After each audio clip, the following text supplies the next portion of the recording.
When I titled this message this morning, Living Compassion, Even in Darkness, way back in January, I had no idea how accurate it would be, especially for this era of the coronavirus.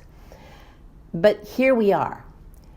And this collection of scriptures for this Sunday, the 29th of March, come from, first of all, the prophet Ezekiel. Remember that iconic passage, "Can these bones live?" It's the valley of the dry bones.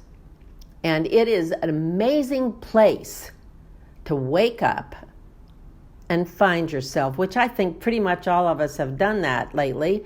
We're in the valley full of bones, asking, can these bones live? The other scripture this Sunday is Jesus with his friend Lazarus. And it's a wonderful way that it ends, where Jesus comes at Lazarus' sister's beckoning, even though they're very upset. And they're saying, why didn't you come earlier? If you had come earlier, he wouldn't have died. And Jesus saunters over there after having delayed a while,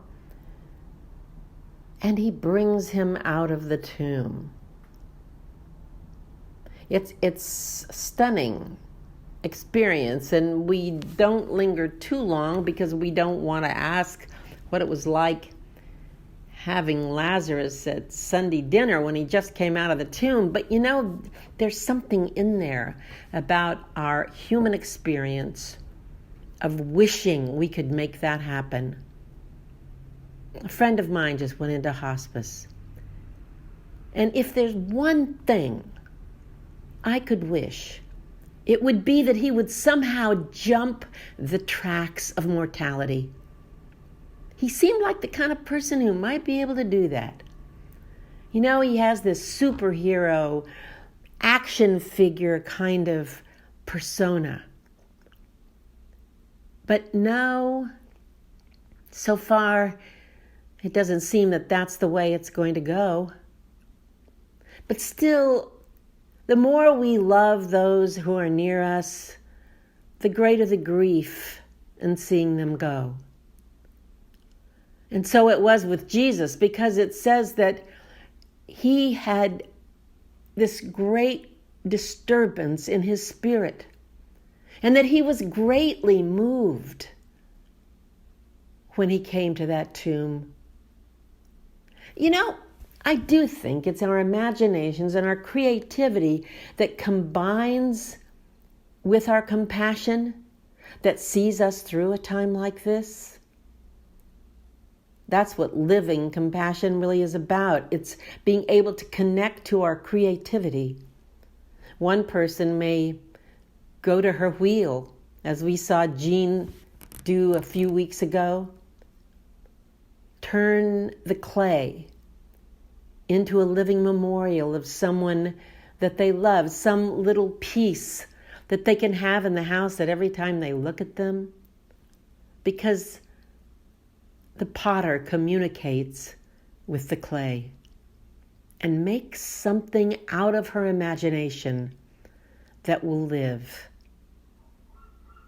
Or a gardener or someone who loves roses like I do might buy a rose, a climbing rose, for someone she has known and loved. A rose that has a particular fragrance and brings back that person. And I imagine, making a trellis for the rose and making sure that every year it's perfectly trimmed, and making certain that all of the ways I can care for that one through the seasons will continue. Though his life didn't continue, I can continue that rose.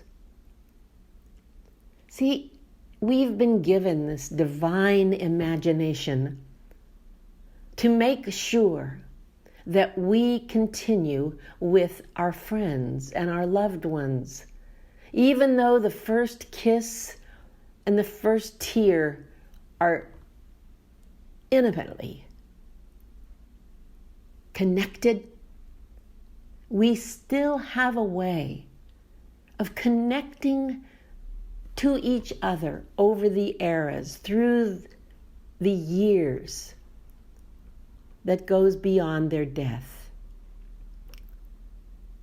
I'm so thankful for this wonderful psalm that I read earlier that has said, if all of our mistakes were indelible, which of us could survive?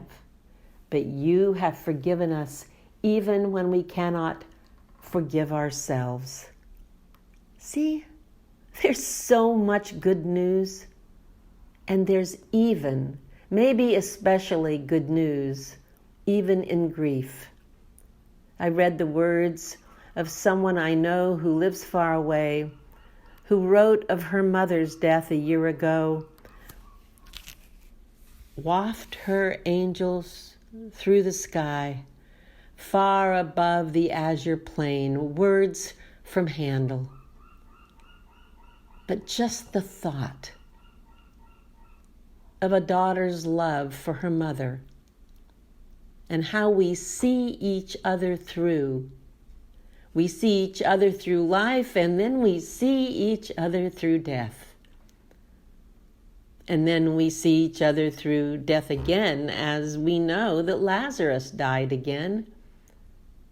And we don't know what Jesus' relationship with his friends was through all of that era, but we know that we have hope even in this darkness, as Psalm 130 has reminded us. Compassion lives. Compassion goes beyond us and joins our hearts with others in the most creative ways, the way that fits your life and the way that fits my life, because Jesus promised us